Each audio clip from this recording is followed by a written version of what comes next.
the clothes to him and take money in installments. So someday my neighbor told me that you're dealing with this guy, you give him such a lot of cloth material. What will you do if he doesn't pay you? You can't recover money from people like him. So I just straight away went to Arif the next day and I told him that, boss, I do my education on this money. So the day you decide not to pay me, you will be responsible for me not getting educated. Now this guy was so touched that he immediately asked me, what is your balance? I told him the balance XYZ amount. He took out the money, gave it to me, and he said, from henceforth I will buy the material from you, across the counter I will pay you the money. And in the entire city of Bombay, if there is anybody who will not pay you your money, you come to me, I will recover it for you. So such were the people, the kind of love, the kind of respect, and I lived in that kind of an area. I live in a very, very good area now. It's a very premium area now. But I used to feel very secure in that area. There were people around me who were all notorious characters according to the cops and according to the general society. But it was the safest place. A woman with 10 kgs of gold also in the middle of the night can walk on the streets and nobody would dare to touch her. Because everybody are goons there. So it was the safest place on planet Earth. But that was my college of learning, where I understood human psychology, where I understood people, I understood emotions, I understood connectivity. Connecting people is the punchline of Nokia now. But I understood it in my college days of what is connecting people. And why do people buy from you?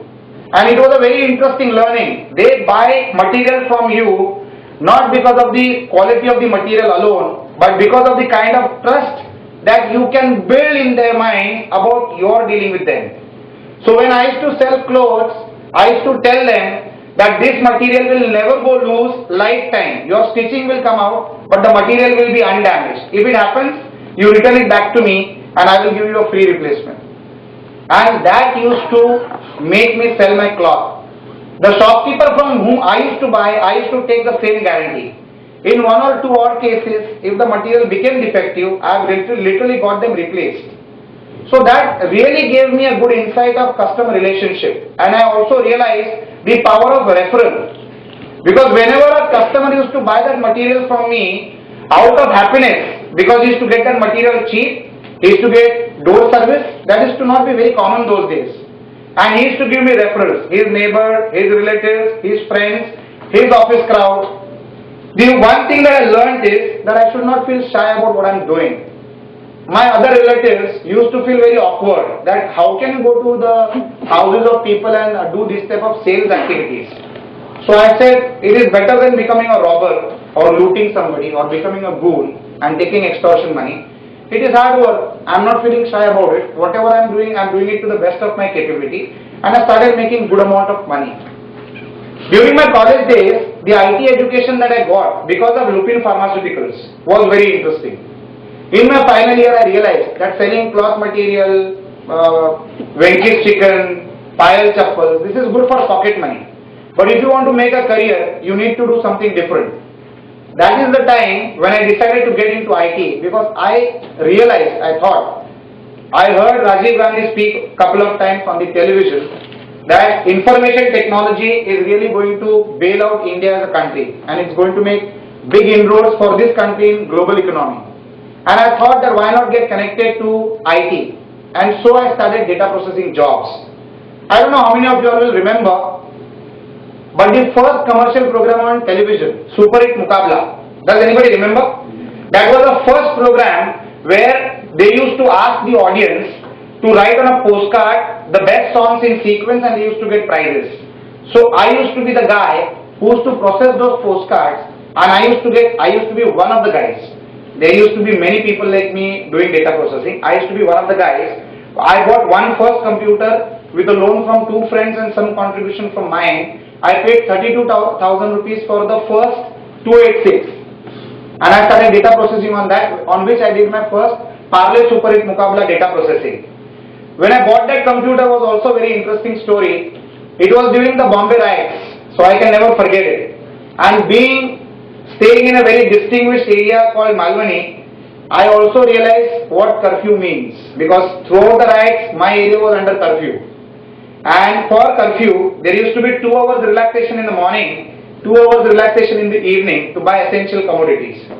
So one fine day, I had this 32,000 rupees in my pockets, and I started walking from my home with two friends as my bodyguards so that they can protect the money I'm carrying. And I walked to a station called Kandivali station, which is almost around 12 to 15 kilometers.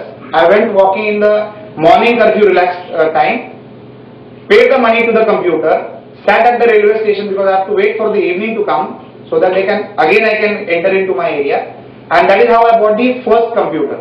So that was a very interesting buy, and it was a 286. I started data processing on that computer, and the first program that I did was Parla Super Hit Mukabla, and I used to get 20 paise for that. I started working, then I thought that if I keep working, how much will I make?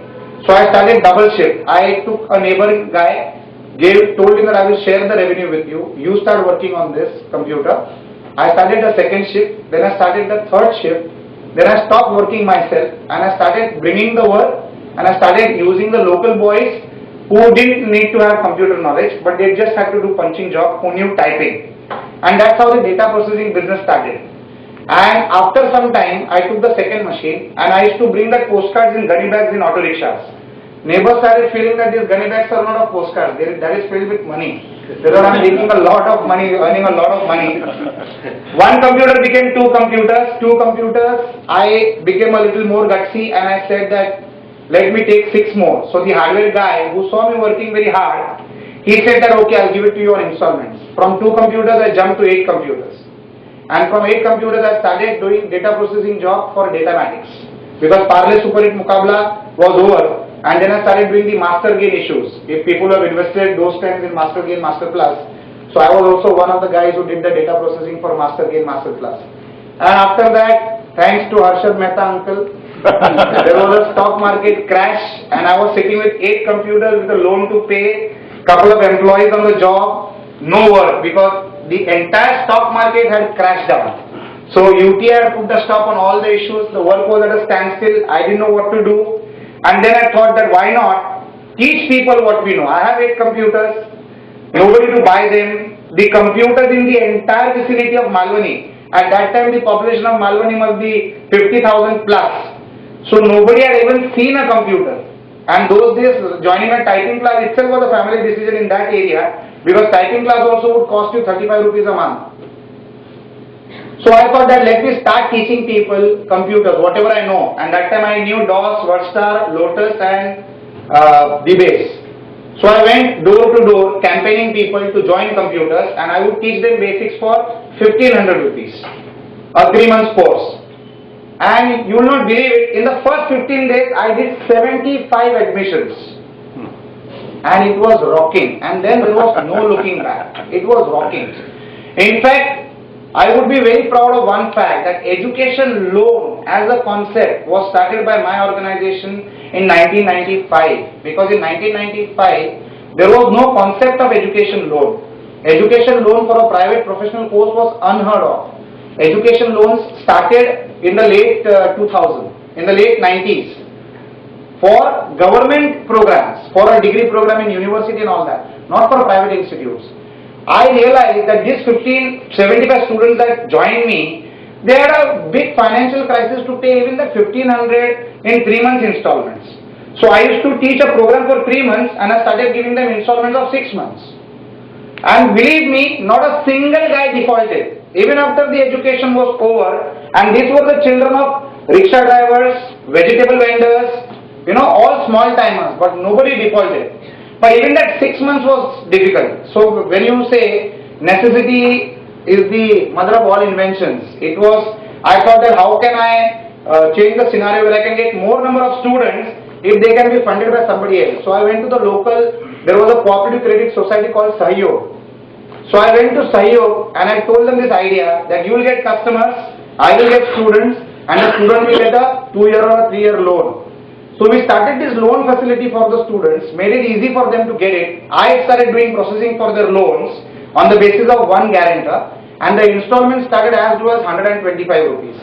And suddenly the number of enrollments multiplied. And from one center I started the second center. Now, computer education, IT education is my passion. It was a business till 8 to 10 years back, but then I diversified. But during this journey of my growth in the IT education, I realized that